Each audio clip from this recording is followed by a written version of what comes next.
channel yesterday. It's Thursday, and we all know that is Crooked Drinker. Dun, dun, dun. But let's start. Come on. Hello, my name is Daniel. I'm your host. Your guy in the chair. He said it. He said it. Before we get started, don't forget to give Crooked Drinker a follow. It helps his channel, my channel, it doesn't matter. But we'll get the rise and the fall of Brie Larson. She had a promising career, then just went to shit because of that mouth. So, enjoy. There's a certain career path that young actresses can stray down if they get too much fame and success too quickly. Ego takes over, they start to believe their own hype, and end up turning everyone against them by acting like insufferable clowns. It happened to Rachel Zegler for sure, but there was another actress who blazed the trail for women like Rachel to follow, who set the template for career self-destruction, who walked so that others could run. That actress was Brie Larson. Is that like a personal attack or something? Now, she's practically a forgotten footnote in film history at this point, but skip back to 2019, and Brie Larson really did have the world at her feet. Not literally, of course. I don't think anyone wants to get near those feet. But the point is, she was very much a rising star in Hollywood that was poised to go supernova. An Oscar-winning actress who was just as comfortable with indie movies as big-budget action flicks, who'd landed a starring role as the new face of the biggest franchise on the planet. She was being positioned as the new it girl in Hollywood, the next megastar that was going to dominate the industry for at least a decade. But all too soon, the dream came crashing down in a slow-motion train wreck of PR disasters, fake activism, embarrassing revelations, and career-ending box office bombs. It wasn't pretty, it wasn't quick, but it does make for a great episode of Crash and Burn, the Brie Larson story. So pull up a chair and allow me to tell you the tale. Brianne Sidonie Desaulniers, fucking really? Was born in California in 1989 to rich parents who educated her at home, which left her shy and socially awkward. A messy divorce when she was 7 left Brie with only her mother to support her and fostered a lifelong resentment towards her father, which kind of explains her actions in later life, but we'll get to that shortly. Anyway, with an interest in acting and music, Brie and her mum relocated to Los Angeles so that she could pursue a career. A series of minor roles in TV shows and indie movies followed, and a short stint as a wannabe pop star that I'm sure everyone would rather forget. But it was her performance in Scott Pilgrim vs. the World that first brought her mainstream attention. She was on the map now and booking more roles, but her rise to stardom wasn't exactly meteoric. She still had to slog through forgettable low-budget slop over the next few years like The Trouble with Bliss, The Spectacular Now, and Trainwreck. What the fuck is this piece of shit? Her big break finally came with 2015's Room, a psychological drama about a mother imprisoned with her son for years in an abandoned cell. The movie was a big hit with critics, earning rave reviews and even bagging Larson an Oscar win.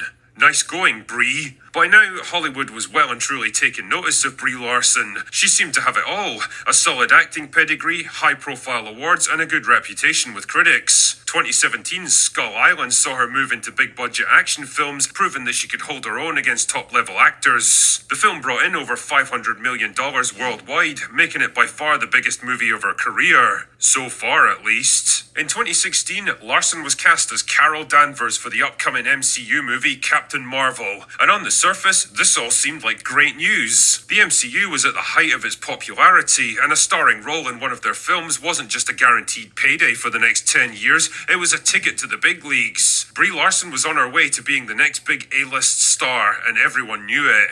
What they didn't know was that the seeds of her career destruction had just been sown. See, Captain Marvel was billed as the first female-led Marvel movie, the start of a new era of diversity and representation for the franchise, so interest was running higher than usual, and it wasn't all positive. Critics were quick to point out that the MCU already had the ideal candidate for a female-led movie in Black Widow, a more popular character played by a bigger actress. Forcing Captain Marvel into the mix so late in the game seemed like a weird move by a studio that was normally pretty good good at this sort of thing. When the first trailer launched in 2018, it was absolutely lambasted, not just for making the character seem overpowered and not particularly likable, but also for Brie Larson's performance. There's just no way of putting this gently. She looked fucking miserable, like some giant sponge soaking all the fun out of the movie. Also, by this point, people weren't exactly thrilled with the idea of another unstoppable girl boss being crowbarred into another franchise that had done perfectly well up until now. Add all this together and you had a PR shitstorm the likes of which the MCU had never experienced before. And right at the centre of it all was Brie Larson herself. Suddenly people were taking notice of her and what she had to say. And well, it turns out she had a lot to say for herself. Not only did she seem to have a real problem with men, and white men in particular. I do not need a 40-year-old white dude to tell me what didn't work for him about A Wrinkle in Time. It wasn't made for him. There's that paternal childhood resentment coming back to haunt her, but she also came across as prickly and unlikable, especially when she had to do interviews with other Marvel actors. I do all my stunts. I did my stunts because I thought that that's what everyone did. And then Tom Cruise over here? no, I'll be the first me, not the next Tom Cruise. Thank you very much. Well, Right. Now, I can't say for sure what was going on here. Maybe they were all just having a bad day and tempers were fraying, but it didn't seem to matter. You only get one chance to make a first impression, and Larson's one wasn't good.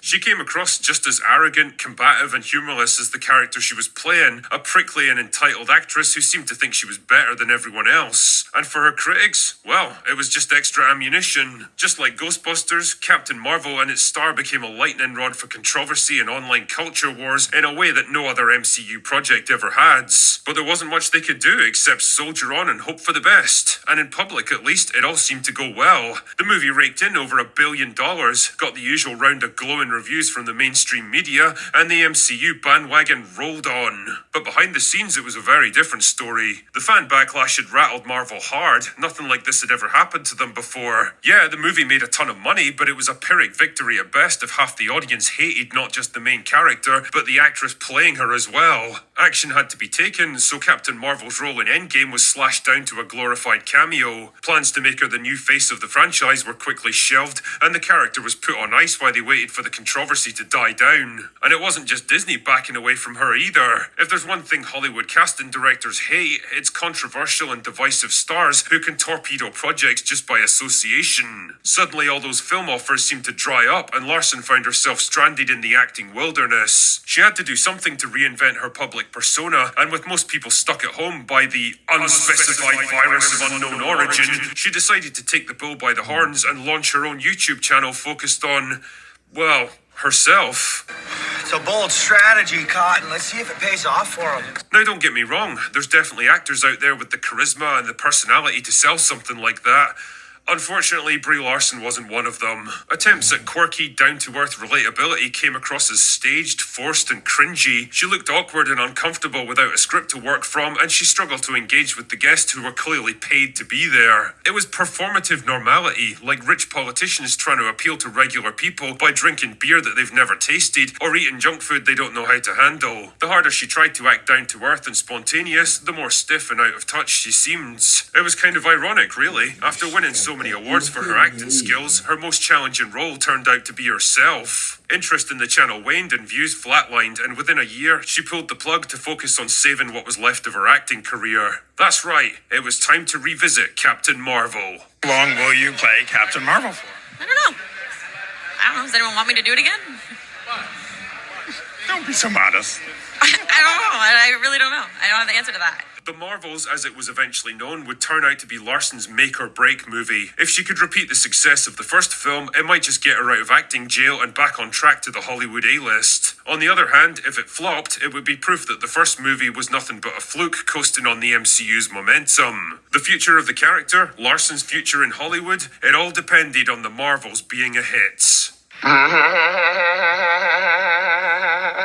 Yeah, so that didn't happen. The Marvels turned out to be the most humiliating disaster in MCU history, pulling in barely $200 million worldwide, getting scathing reviews and crushing audience scores. The question of whether Captain Marvel, and with it Brie Larson's career, could be salvaged had been answered once and for all. This wasn't just a setback, it was full-on career implosion. So where is she now? Well, with her movie career basically stalled out, she retreated to theatre work and was last spotted acting in the stage play Electra in London's West End, which the Evening Standard described as an impenetrable slog, and that Larson brought layers of bitterness, resentment and desperation to the lines. Damn man, I can't imagine why. Brie Larson had officially crashed and burned. The role that was supposed to make her career ended up breaking it. In just a few short years, she went from Hollywood's next golden girl to a cautionary tale for PR managers everywhere. No matter what, you need to learn how to shut the fuck up. And hey, on the plus side, it seems like Larson finally learned that lesson herself when reporters tried to bait her into commenting on the Johnny Depp situation. Curious how you feel about Johnny Depp's film opening the festival, and do you plan to see it? You're asking me that? Yes. I don't know. I'm sorry, I don't understand the correlation or why me specifically.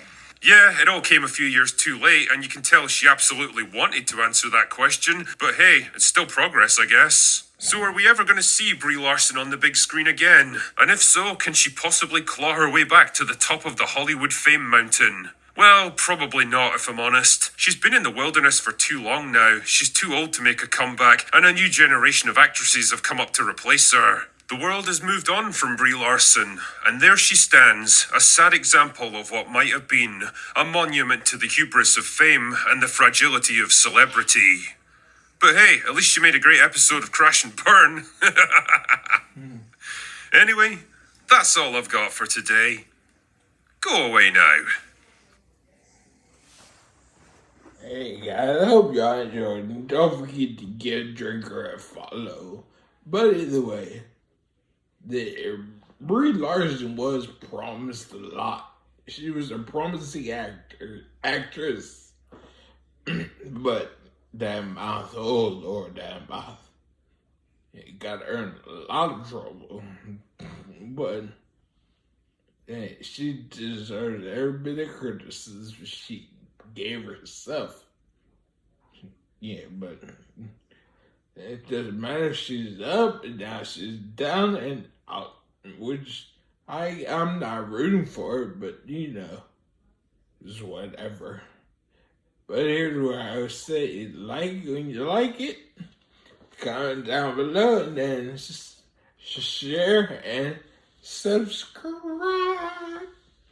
And I leave you with this number right here. I'll be an awesome night and the rest equally well. And I'll see you in the next video. Bye.